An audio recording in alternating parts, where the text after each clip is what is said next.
In case you were wondering, I'm around 12,000 years old. Well, chronologically at least. My body was frozen during the last ice age. Biologically though, I'm technically only 23 years old. I wasn't truly told where I was found. But anyways, here's my story. I was defrosted 4 years ago. I was biologically 19 at the time. I don't know how they resuscitated me, but they managed to wake me up from the cryo sleep that I was in. I wake up on a giant rock, surrounded by grass everywhere. As any sane caveman would, I started panicking, not knowing what the hell was going on. As I walked around cautiously, I bumped into, well, air. I later would come to know that it was just a painted wall. And by the way, I would like to take a minute to appreciate how amazingly my supposed containment chamber was made to replicate a grassland biome. A good 2 hours went by and nothing happened. I began to feel at ease knowing that there are no predators to worry about. I know it's weird, but I grew up a caveman, so give me a break. Just as I was recovering from my panic, the air to the right of me opens up into some black void, and two animals with black and white fur walk into the clearing that I was in. Their heads were somewhat similar to mine, but their eyes were completely black, like just a space of black where their eyes should be. As any sane caveman would do, I tried to get the heck out of there, only to crash into air. At this point, I was absolutely terrified. It's hilarious to look back and think about it now that I was scared of a guy in a suit wearing shades, but it wasn't back then. As I backed up into the invisible barrier in the air, these two creatures stopped and looked at each other. And then both of them took off their fur coats and black eyes, and in front of me stood two humans buck naked. This was a huge relief to me, realizing that these two humans were wearing animal hide and ornaments on their eyes. Although I've never seen an animal with weird fur like that, it definitely would have provided a decent intimidation against many predators of my time. One of the two humans stepped forward, crouches down, and extends an open hand to me. To us primitive humans, this was a sign of peace and association. I slowly took his hand. The other guy did the same.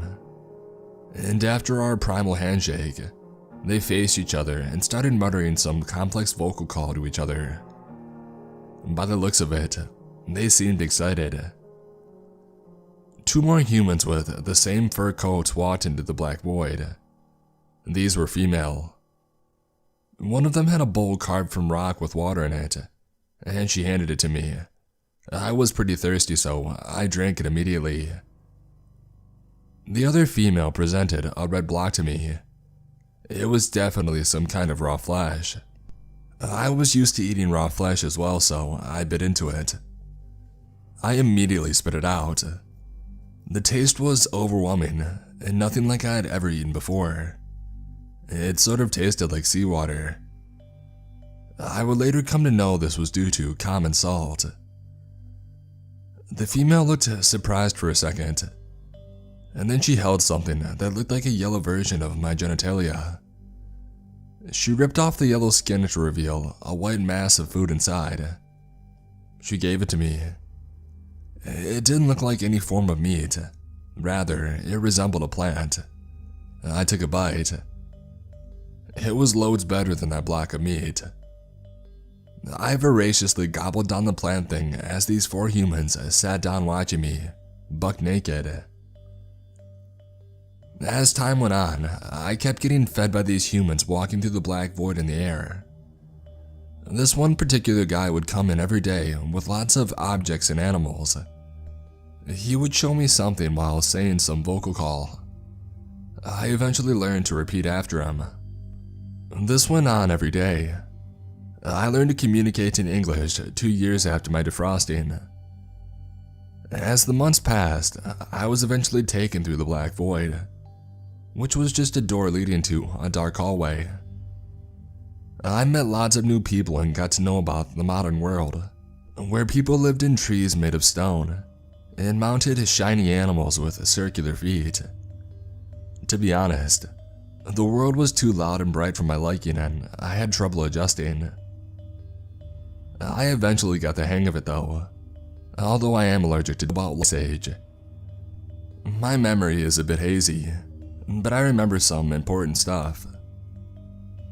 I was born into a tribe which lived next to a forest. We had a cave for shelter. Behind the cave, around half a mile away, lied a big lake. In front of the cave, a few miles away through a vast stretch of grassland, lied a big valley. We often found prehistoric deer grazing throughout the expanse of grass. At the bottom of the valley, an occasional mammoth would pass by. We considered them as a last resort meal, given how aggressive and dangerous they were. I was born a hunter class, given the history of my forefathers. The most badass of them all had to be my grandfather. Word has it that he went toe-to-toe against 2 cave bears alone. And trust me, cave bears are no joke. Those guys would definitely take on a pack of direwolves or saber-tooths to steal their kills. I was taught to hunt and kill by my grandfather at a very young age. I was lucky to have been trained though, as my adventurous nature led me into dangerous situations. Like that one time I was chased by a pack of baboons. Anyways, at least I was athletic enough to outrun some of the threats out there. Many children usually fell prey to opportunistic wolves or terror birds. Needless to say, most of my life revolved around hunting, running away and training with my grandfather. That's just how life was in those days. You had to eat. You had to survive. I guess even those carnivores had to feed themselves. Can't say I blame them. But there are some things in this world that I believe are pure evil. These very things are the reason my father died. His death happens to be the most vivid and terrifying memory that I have. It happened when I was about 6 winters old. I was running around in the forest while my father collected anything edible from the area. I used to spend time with my father like this, playing and running around while he attended to his errands. I heard my father shout, waving me over. I ran over and I embraced him. I looked up with a smile. He looked back, smiling through his full black beard. He pointed in the direction of the cave and proceeded to walk away. I looked on as he headed towards the cave. I didn't want to return just yet, so I decided to explore as usual. I walked deeper into the forest until I reached the edge of the bright side. In front of me was a dark canopy. The trees were tall with widely spread out leaves, which allowed very little light to the forest floor. The elders had forbidden anyone to enter this section of the forest, and they never really gave a reason, and I was dying with curiosity. I stepped into the woods. It took me a minute to get adjusted to the darkness. I started exploring immediately. It took me a while to realize that I went in too deep. As I turned back to head home, a primal, instinctual fear deep within my being overcame me. I didn't dare move or make a sound. I felt as if one sound from me would mean my death. I didn't know what to do. I wanted to run, but my body would not cooperate.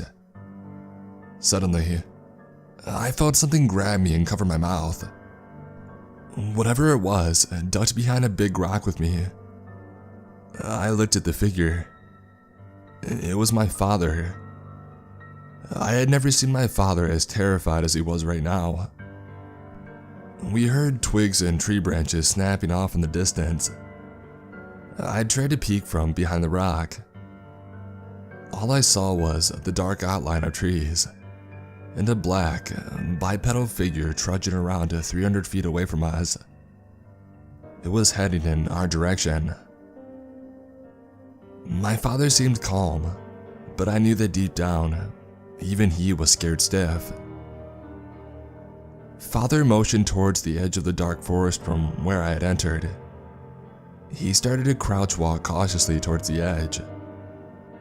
My father stopped, dead in his tracks. He looked up at the treetops. I followed his gaze and I almost gasped at the sight. It was another dark figure. It had climbed up a tree and it started sniffing. It was only a matter of time before they found us. We looked back, deep into the forest. The first creature was still looking around. I still felt that we could escape. And that's when the creature turned to face us, and I could see a pair of menacing red eyes glaring straight at us. My father immediately grabbed me and ran sideways, trying to move around the second creature and towards the edge of the forest. We heard heavy footsteps and the crashing of branches behind us. I looked to my left and I saw another creature, probably the same one from the treetop, chasing from our side. It blocked our only path to escape. My father carried me deeper into the woods. He zigzagged around and tried to put some distance. We stopped near a rock formation, as we couldn't hear their footsteps anymore. My father looked around nervously. He looked at the giant heap of rocks. He pointed towards it, motioning for me to hide inside. I got into the small crevice, just barely big enough for me to fit in. All of a sudden, we heard a monster scream in the distance. The sound of footsteps echoed through the forest. My father looked at me. He had a look of satisfaction on his face. He smiled at me and he reached out his hand to pat my head. He signaled for me to keep quiet. He started a fire to send out a smoke signal with what remaining time he had left. The footsteps got louder.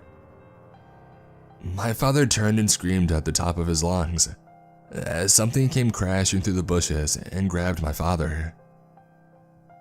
With the light of the fire, I could clearly see the monstrosity before me. It was a humanoid beast with black skin and a protruding jaw filled with sharp needle-like teeth. Spiky ridges lined its back, and its blood-red eyes portrayed its lust for death. The thing started ripping through my father's torso. I could hear my father's screams, but I froze in place. The sound of flesh tearing and bones breaking filled my ears. I could only sit there and sob. I heard the thing sniffing. It stopped closer to the crevice that I was in, and it peered into the gap. If I hadn't moved deeper in out of its line of sight at the last second, I would have ended up like my father. I could see the thing's face close up. The gaze of its eyes forever burned within my soul. After a few seconds, it retreated and it let out a deafening scream. I heard it stomp away, but I didn't move. I waited for what felt like hours, until I heard the voice of my grandfather whisper to me. I looked up and I saw him crouched in front of the crevice. He carried me home. I heard the sound of twigs snapping occasionally, but I never saw the creature again. Back at the village, everyone surrounded me.